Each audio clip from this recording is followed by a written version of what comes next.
Le président américain Donald Trump a donné à l'Iran 48 heures pour débloquer le détroit d'Ormuz, par lequel transitent environ 20% du pétrole et du gaz mondiaux. En cas de maintien du blocus, Trump promet d'attaquer toutes les installations énergétiques de la République islamique. En réponse, l'Iran a menacé de plonger toute la région du Moyen-Orient dans des conditions infernales. L'Iran menace de frapper avec ses missiles les infrastructures critiques de tous les pays voisins, menace de détruire les stations de dessalement et d'endommager les câbles qui fournissent l'Internet à la région et donc la connexion avec le monde extérieur. En Iran, on a déclaré ouvertement que si Donald Trump frappait leur secteur énergétique, il ramènerait en toute la région à l'âge de pierre.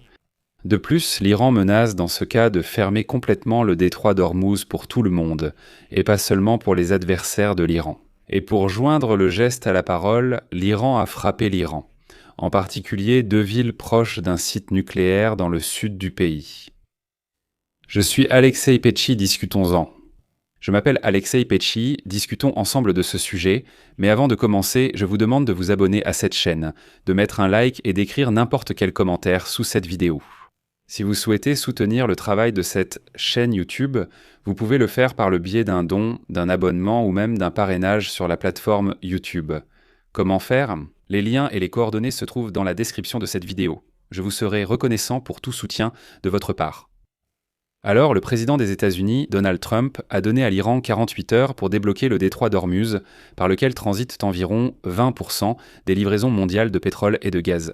En cas de maintien du blocus, Trump promet de frapper les installations énergétiques. Voici sa citation. « Si l'Iran n'ouvre pas complètement le détroit d'Ormuz, en renonçant à toute menace dans les 48 heures à partir de maintenant, les États-Unis d'Amérique frapperont et détruiront leurs nombreuses centrales électriques, en commençant par la plus grande. Je tiens également à souligner qu'en Iran, il y a 98 centrales électriques fonctionnant au gaz naturel. Parmi les plus grandes centrales électriques figurent Domovand, au sud-est de Téhéran, Ramin au nord d'Ahvaz et Kerman à Shatroud. La menace de Donald Trump pourrait également faire référence à la centrale nucléaire de Bushehr, qui est aussi une cible majeure. Cette menace marque un tournant radical des événements par rapport à ce qui s'est passé seulement la veille. Alors que Donald Trump, au contraire, proposait d'arrêter la guerre sans rouvrir le détroit d'Ormuz, ce qui montre que le détroit est devenu un problème majeur dont Trump ne peut se détourner, même s'il cherche une issue à cette guerre. Hier encore, Donald Trump affirmait que les États-Unis n'avaient honte pas besoin du détroit d'Ormuz et qu'ils n'allaient donc rien en faire.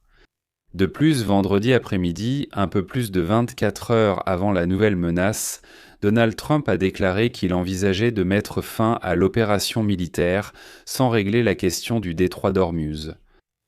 Et je dois le dire, si les États-Unis partent réellement sans rouvrir le détroit d'Ormuz, ils laisseront les autres pays seuls face à la crise économique provoquée par la guerre que Donald Trump a lui-même déclenchée. Les propos de Donald Trump affirmant que la situation dans le détroit n'affecte pas les États-Unis sont mensongers.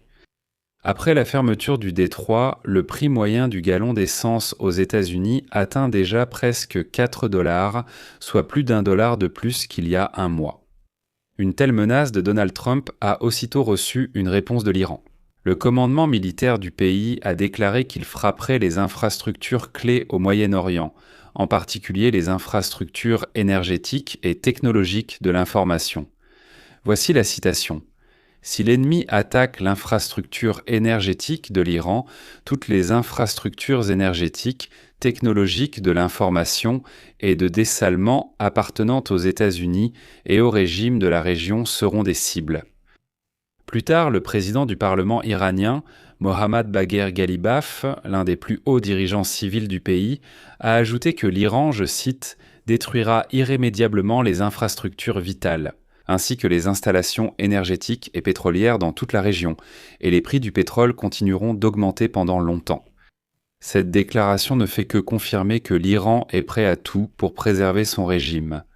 Parce qu'à Téhéran, il menace même de détruire l'infrastructure de dessalement.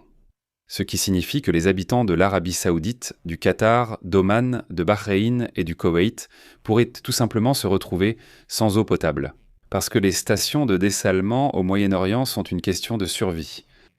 De plus, l'Iran menace d'endommager les câbles sous-marins qui non seulement fournissent l'accès à Internet à la région, mais relient également, par exemple, tout le système bancaire régional à l'Europe, à l'Asie et à l'Afrique. Et dans ce contexte de menace, le soir du 21 mars, l'Iran a attaqué les villes de Dimona et d'Arad dans le sud d'Israël, à proximité desquelles se trouve un centre de recherche en énergie nucléaire. Il n'a pas été possible d'abattre les missiles balistiques et ils ont frappé une ville paisible. À l'heure actuelle, on sait que 175 personnes ont été blessées. À Arad, suite à l'impact direct d'un missile balistique sur un quartier résidentiel, au moins 115 personnes ont été blessées. 9 d'entre eux sont dans un état grave, y compris une fillette de 5 ans. À Dimona également, suite à l'impact direct sur un quartier résidentiel, 60 personnes ont été blessées, dont un garçon de 12 ans qui a reçu des blessures par éclat. Il est désormais évident que l'Iran voulait ainsi montrer qu'il pouvait frapper une installation nucléaire israélienne. En effet, le centre de recherche en énergie nucléaire, situé dans le désert du Negev, se trouve à seulement 10 km de Dimona et à 30 km d'Arad. Avant l'attaque, l'Iran a informé la IEA de la frappe des États-Unis et d'Israël contre son usine d'enrichissement d'uranium à Natanz et a présenté le lancement de missiles sur le site de Dimona comme une réponse. Il convient également de noter que le centre de recherche nucléaire Shimon Peres joue un rôle clé dans le programme israélien de développement d'armes nucléaires, dont l'existence n'est ni confirmée ni démentie par l'État hébreu.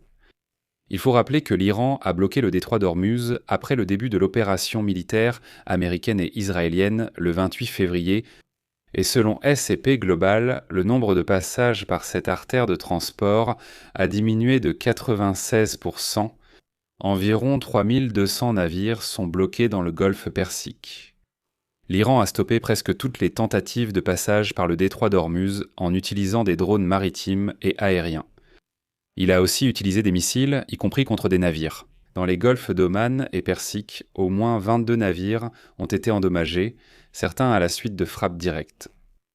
Le blocus du détroit d'Ormuz et les attaques de l'Iran contre des installations des pays du golfe Persique ont entraîné des perturbations critiques dans l'approvisionnement en énergie et une flambée des prix du pétrole, du gaz et des engrais. Donald Trump a précédemment appelé les pays européens et d'autres nations à se joindre aux efforts militaires pour débloquer le détroit. Et l'Allemagne ont refusé. Le 20 mars, les États-Unis ont lancé une opération pour sécuriser le détroit d'Ormuz afin de rétablir la navigation. Ils utilisent notamment des avions d'attaque pour frapper les navires de guerre iraniens et des hélicoptères Apache pour lutter contre les drones. Cela doit permettre aux navires de la marine américaine d'entrer dans le détroit d'Ormuz en assurant la protection et l'escorte des navires commerciaux vers et depuis le golfe Persique. Mais on ne sait pas quelles seront les conséquences du nouvel ultimatum de Donald Trump, car l'Iran n'a clairement pas l'intention de débloquer le détroit d'Ormuz, comprenant que c'est actuellement son arme de guerre la plus puissante. Je vais m'arrêter ici, donnez votre avis et vos conclusions dans les commentaires sous cette vidéo, abonnez-vous à la chaîne, activez la cloche et n'oubliez pas de mettre un like. Si vous souhaitez soutenir le travail de cette chaîne YouTube, vous pouvez le faire avec n'importe quel don, les liens et les coordonnées sont dans la description de cette vidéo. Je vous invite également à vous abonner à ma chaîne Telegram Petchy News, le lien se trouve aussi dans la description de cette vidéo. C'est tout pour aujourd'hui, prenez soin de vous, à bientôt à tous.